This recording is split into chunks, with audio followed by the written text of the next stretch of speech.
जय श्री राम। गुणातीत सचराचर स्वामी राम उमा सब अंतर जामी। कामिन कह दीनता दिखाई धीरन के मन बिरति दृढ़ाई। पंपा सरोवर में भगवान राम और लक्ष्मण विराजमान हैं और भगवान राम ने अभी तक सीता से विरह की व्यथा का वर्णन किया।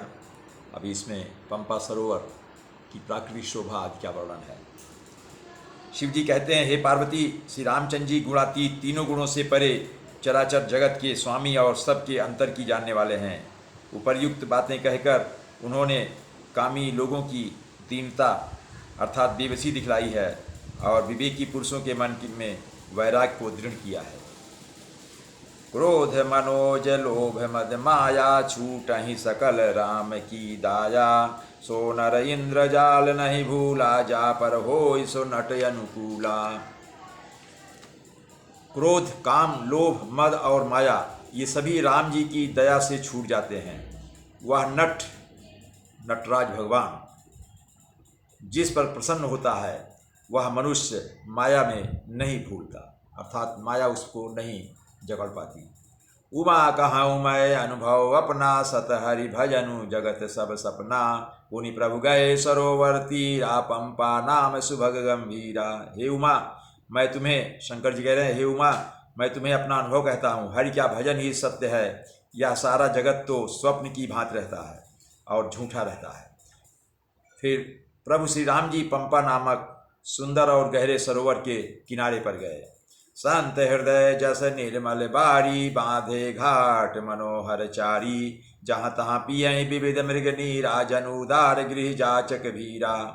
उस पंपा सरोवर का जल संतों के हृदय के समान निर्मल है। मन को हरने वाला सुंदर 4 घाट बंधे हुए हैं। भांत भांत के पशु जहाँ तहाँ जल पी रहे हैं, मानो उदार दानी पुरुषों के घर याचकों की भीड़ लगी हो। पुरैन सघन ओट जल बेगिन पाई मर्म, माया छन्न न देखिए जैसे निर्गुण ब्रह्म।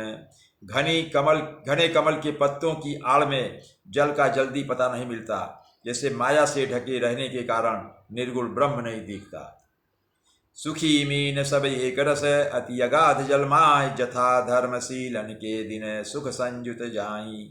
उस पंपा सरोवर के अत्यंत अथाह जल में सब मछलियां सदा एक रस अर्थात एक समान सुखी रहती हैं, जैसे धर्मशील पुरुषों के सब दिन सुखपूर्वक व्यतीत होते हैं। विकसे सरसिज नाना रंगा, मधुर मुखर गुंजत बहुभृंगा। बोलत जल कुक्कुट कलहंसा, प्रभु बिलोक जनु करत प्रशंसा। उस पंपा सरोवर में रंग बिरंगे कमल खिले हुए हैं। बहुत से भंवरे मधुर स्वर से गुंजार कर रहे हैं। जल के मुर्गे और राजहंस बोल रहे हैं, मानो प्रभु को देखकर उनकी प्रशंसा कर रहे हैं। चक्रबाक बक खग समुदायी, देखत बनई बरन नहीं जाई। सुंदर खग गण गिरा सुहाई, जात पथिक जन्म लेत बुलाई। वहाँ चक्रवाक बगुले आदि पक्षियों का समुदाय देखते ही बनता है, उनका वर्णन नहीं किया जा सकता। सुंदर पक्षियों की बोली बड़ी सुहावनी लगती है, मानो रास्ते में जाते हुए पथिक को बुलाए लेती हूँ। ताल समीप मुनि गृह छाए, चहुदिसी कानन बिटप सुहाए। चंपक बकुल कदम्ब तमाला, पाटल पनस परास रसाला। उस पंपा सरोवर के समीप मुनियों ने आश्रम बना रखे हैं। उसके चारों ओर वन के सुंदर वृक्ष हैं। चंपा, मौलसुरी, कदम्ब, तमाल, पाटल, कटहल, ढाक और आम आदि के वृक्ष सुशोभित हैं। नव पल्लव कुसुमित तरुणाना, चंचरी पटली कर गाना। शीतल मंद सुगंध सुभाऊ, संतत बहाई मनोहर बाऊ। वहाँ पंपा सरोवर में और उसके आसपास बहुत प्रकार के वृक्ष नए नए पत्तों और सुगंधित पुष्पों से युक्त हैं, जिन पर भंवरों के समूह गुंजार कर रहे हैं। स्वभाव से ही शीतल, मंद और सुगंधित तथा मन को हरने वाली वायु बहती रहती है। कुहू कुहू को किल ध्वनि करही, सुनि रहो सरस ध्यान मुनि टरही। कोयले वहाँ पर कुहू कुहू का शब्द कर रही हैं। उनकी रसीली बोली सुनकर मुनियों का भी ध्यान टूट जाता है, अर्थात उनका मन पर से नियंत्रण हट जाता है। फल भारण निमि बिटप सब रहे, भूमि नियराय।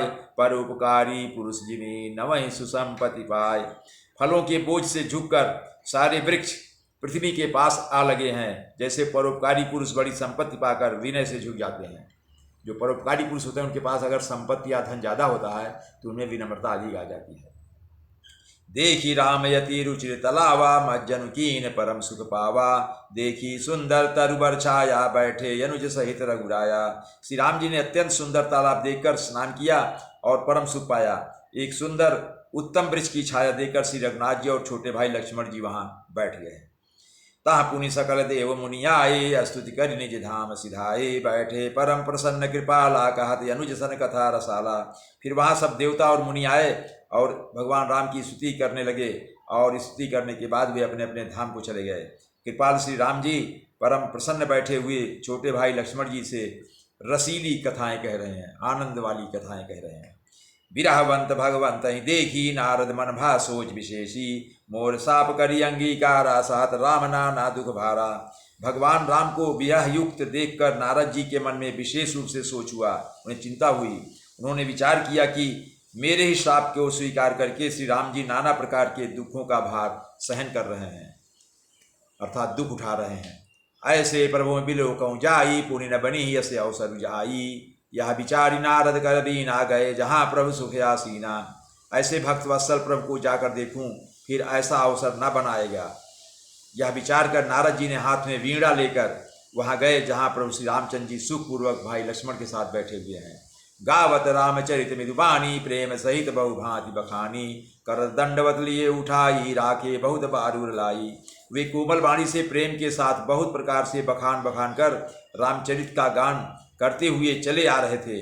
दंडवत करते हुए देखकर श्री रामचंद्र जी ने नारद जी को उठा लिया और बहुत देर तक हृदय से लगाए रखा। स्वागत पूछ निकट बैठारे लक्ष्मण सादर चरण पखारे। भगवान राम ने नारद जी का स्वागत पूछकर पास बैठा लिया। लक्ष्मण जी ने आदर के साथ नारद जी के चरण धोए। नाना विधि विनती करी प्रभु प्रसन्न जी जान। नारद बोले बचन तब जोरी सरोरु पानी। बहुत प्रकार से विनती करके और प्रभु को मन में प्रसन्न जानकर नारद जी ने कमल के समान अपने दोनों हाथों को जोड़कर भगवान राम से वचन बोले। जय श्री राम।